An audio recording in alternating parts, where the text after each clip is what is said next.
Well, being brought up on Motown, I got off to a soulful start, I suppose you could say, graduating through rock and roll and everything else out there. But the dance that's affected me the most in my life has been, for many years I've been going to the Ethnic Dance Festival here in San Francisco, which is one of the most stunning experiences that you can have through your course of your life. There was one dance in particular that just brought me to my own feet and lifted me off the floor and pinned me against the ceiling. It was a very small dance troupe, 5 people from north of the Arctic Circle. And they were doing a dance that had its roots in their spiritual traditions. And it was one of the most moving and strange and sort of enveloping experiences that I've ever had related to dance. Because it also tied in to a great degree with a number of somewhat mystical experiences I've had myself. And this poem starts from one of those experiences.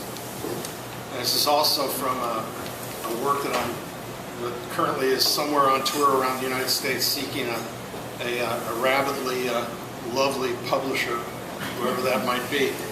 And the name of that is How to Let Go When Letting Go Is All That's Left to Do. This is called Of Rivers and Time, a prose poem. And it references the Garcia River, which is a river that's up along the north coast, north of a town called Point Arena. Along the banks of the Garcia River, I once danced a prayer, a dream, and a plea to the universe. I have no way of knowing whether the prayer or the plea were ever answered. The dream may still be underway.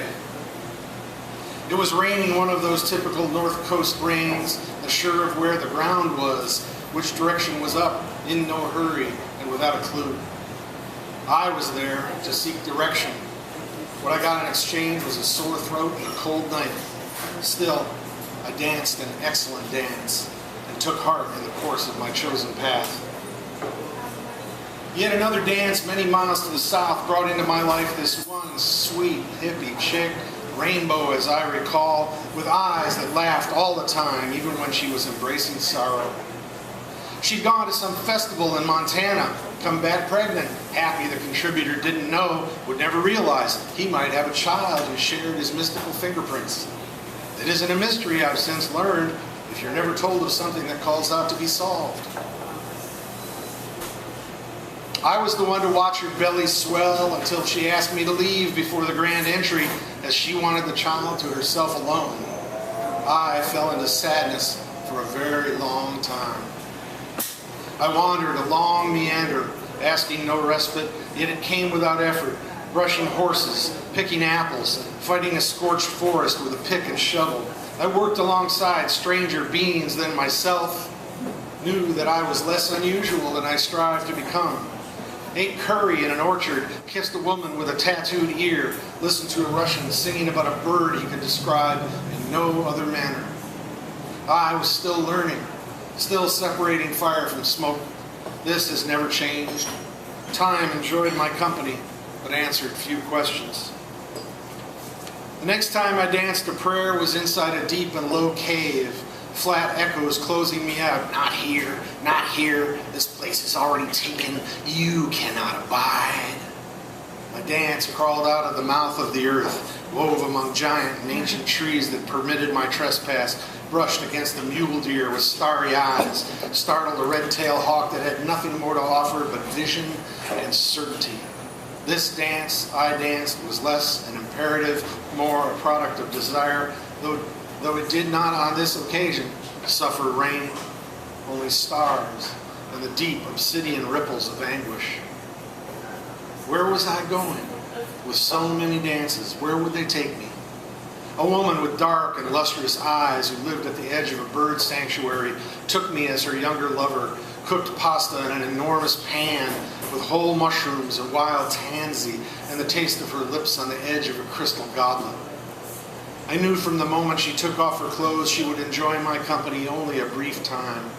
And brief though it was, it contained a universe of wonder and laughter and extended to me a worthy increase in knowledge and compassion. She could name more than 1,000 birds, what each ate, how they sang, what they dreamed on the wing, how they died. I left before winter after a stormy sail on a large bay to the south. She died 5 years later after sending me a blue card with wild tansy pressed inside and a memory I promised not to share. During my journeys, I learned that when one wanders, it might begin with a purpose, or a purpose may somehow be revealed during one's sojourn, a secret well guarded and difficult to come by. There, on the Garcia River, near a place where I once shared an omelet made of ostrich eggs with 5 visionaries who sang in perfect harmony, I fell, rose, flew, dove, sang, spun, and crowed for a woman named Midnight who had the blackest, thickest hair in the galaxy. Another known as Silence, who asked me to call her Songbird whenever she was in water. And a third I knew only as Quest, who touched my heart with a single tear and wove braids into my beard. Each of these women were called to create new and complex worlds, which they did with grace and wild abandon, and with uncertain yet delight-filled potentials. And I was continually recreated in their wake, dancing on the deck of a ship studded with emerald dreams. All of this was long ago, when Time's muse walked beside me, demanded no payment, offered sage advice whenever I called out her true name. Sometimes I listened, and sometimes I profited from her sultry and boundless silences, but only when I remembered to dance.